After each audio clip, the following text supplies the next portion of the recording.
गाजियाबाद में तैनात मुख्य विकास अधिकारी और आईएएस अधिकारी अभिनव गोपाल ने एक बार फिर अपनी अलग पहचान बनाते हुए इंग्लिश चैनल को सफलतापूर्वक तैर कर पार कर लिया। उन्होंने अपनी टीम के साथ ये साहसिक अभियान 18 जून 2025 को अंजाम दिया। इस कठिन और जोखिम भरे समुद्री सफर को उन्होंने 11 घंटे 19 मिनट में पूरा किया। इंग्लिश चैनल तैराकी को विश्व की सबसे चुनौतीपूर्ण और खतरनाक जल यात्राओं में से एक माना जाता है। यह चैनल अटलांटिक महासागर का हिस्सा है जो दक्षिणी इंग्लैंड को उत्तरी फ्रांस से अलग करता है और इसे दुनिया का सबसे व्यस्त शिपिंग रूट भी माना जाता है। अभिनव गोपाल ने बताया कि उनकी टीम ने तैराकी अंग्रेजी तट से फ्रांसीसी तट की ओर शुरू की थी। हालांकि चैनल की चौड़ाई करीब 33 किलोमीटर है, लेकिन समुद्री करंट और लहरों के चलते उन्हें लगभग 55 किलोमीटर की दूरी तय करनी पड़ी।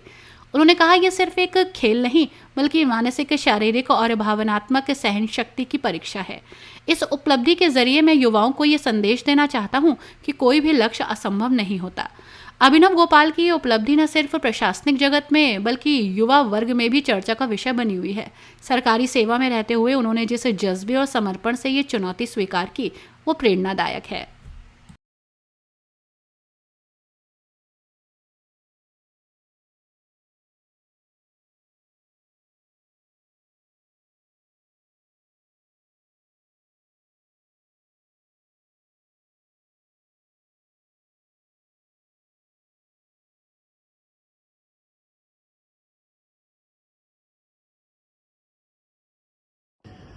ये एक आपका तैराकी का इवेंट होता है जो एक खुले समुद्र में, इसे ओपन सी स्विमिंग के बारे में उसको का एक इवेंट कहा जाता है। और इस ओपन सी स्विमिंग का जो विश्व का सबसे कठिन और सबसे बड़ा इवेंट माना जाता है वो इंग्लिश चैनल को क्रॉस करना माना जाता है।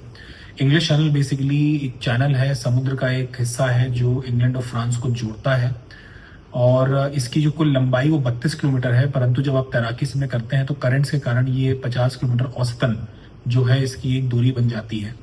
तो इसको हम लोगों ने क्रॉस करने की कोशिश करी, इसको चैलेंज को लिया और 18 जून को हम लोग 6 लोगों की टीम थी जो भारत के अलग अलग भागों से हमारे मेंबर्स थे। जैसे बंगाल से लोग थे, महाराष्ट्र से लोग थे, आंध्र प्रदेश से लोग थे, हरियाणा से लोग थे।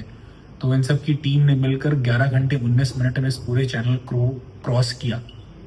एक तरह से हमने उस खुले समुद्र में तैराकी करी और बारी बारी जो है हर किसी ने 2 घंटे तैराकी करी। जो 15 डिग्री टेम्परेचर का पानी था और 15 डिग्री हवा का टेम्परेचर था, जो कि हम लोगों ने सुबह करीब 3 बजे शुरुआत करी और दोपहर के 3 बजे से पहले हमने 11 घंटे 19 मिनट में खत्म किया।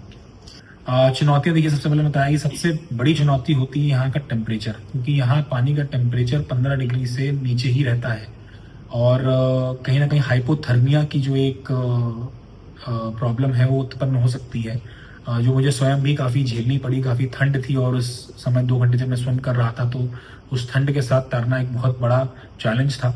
दूसरा एक चैलेंज आता है आपका करंट्स का, क्योंकि करंट्स आपको एक डायरेक्शन में नहीं तैरने देता है। वो कभी आपको ईस्ट डायरेक्शन में फेंकता है, कभी किसी और डायरेक्शन में फेंकता है, ऑपोजिट डायरेक्शन में। तो उस करंट के साथ तैरना बहुत डिफिकल्ट हो जाता है। तीसरा आपका होती है विंड्स। विंड्स जो वेव्स बनाती है, विंड जब वेव्स बनाती हैं तो स्विमिंग पूल का पानी नहीं होता, वो एक ऐसा होता है जो को ऊपर नीचे आपको लगातार फेंकता है, जिस कारण आप एक नॉर्मल तैराकी उसमें नहीं कर पाते और आपको अपना चेहरा और ये बचाना होता है कि जो समुद्र का पानी आप उसे पी ना जाए। और चौथी जो सबसे बड़ी समस्या आती है सी वाटर में, जो आप मरीन लाइफ है, आप नहीं जानते कि नीचे वो कौन सी मछली है, कौन कोई शार्क है या वेल है। तो वो कहीं ना कहीं एक अंदेशा बना रहता है, क्योंकि आपको नीचे कुछ दिखता नहीं है, सिर्फ समुद्र की गहराइयां दिखती हैं और सामने सिर्फ आपको क्षितिज दिखता है और उसके अलावा कुछ नहीं दिखता, सिर्फ आप एक बोट को देखकर तैराकी करते रहते हैं। बिल्कुल, देखिए इस पूरे इवेंट का पहला जो बेसिक रूल होता है safety, that is very important. इसीलिए एक चैनल स्विमिंग एसोसिएशन होता है जो इस पूरे इवेंट को कराता है और इस चैनल स्विमिंग एसोसिएशन के द्वारा ही कुछ हमारे बोट्स होती हैं और पायलट्स होते हैं जो इन बोट्स को चलाते हैं और उनका एक ऑब्जर्वर होता है जो देखता है इन सारी चीज़ों को, जो ऑफिशियली टाइमिंग्स को लेता है, सारे रूल्स एंड रेगुलेशन फॉलो हो रहे हैं उनको देखता है। प्लस हमें भी बोट को ही देखकर तैरना होता है जिससे कि हम गलत दिशा में ना चले जाएं और किसी भी तरह की कोई भी अगर इमरजेंसी होती है तो तुरंत वो कैंसिल करके वो बोट हमें वापस सेफ्टी मिलाती है। देखिए, मैं एक तैराक रहा हूँ और 5 साल की उम्र से मैंने तैराकी करी है और मैं नेशनल लेवल पे भी मैंने तैराकी करी हुई है, कॉम्पिटिशन में रहा हूँ। तो तैराकी एक तरीके से सकते हैं कि मेरा एक पैशन है, एक जुनून है जो मैं करना चाहता हूँ, और उसका सबसे बड़ा जो माउंट एवरेस्ट कहा जाता है वो इंग्लिश चैनल होता है। तो कहीं ना कहीं मन में हमेशा एक बचपन से ही एक कभी तमन्ना थी कि कभी इंग्लिश चैनल तैरेंगे, और इसके लिए मेहनत काफ़ी पड़नी पड़ती है। लेकिन मैं मानता हूँ कि मेरे जब जॉब के साथ इस तरह की प्रिपरेशन करना काफ़ी डिफ़िकल्ट होता है।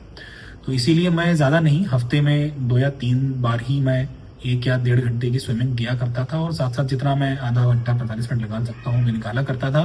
परंतु मैं कहने में मैं बिल्कुल हर्ज़ नहीं करूँगा कि जो मेरी बचपन की जो पूरी ट्रेनिंग रही है, मेरी जो यूथ के टाइम की जो मेरी ट्रेनिंग रही है, उसने मुझे बहुत हेल्प किया, क्योंकि मेरा बेस मेरे पास था इसके लिए। दोस्तों, आपकी राय हमें कमेंट में जरूर बताएं। ऐसे ही लेटेस्ट अपडेट के लिए हमारे चैनल रॉयल बुलेटिन को लाइक, शेयर और सब्सक्राइब करना ना भूलें।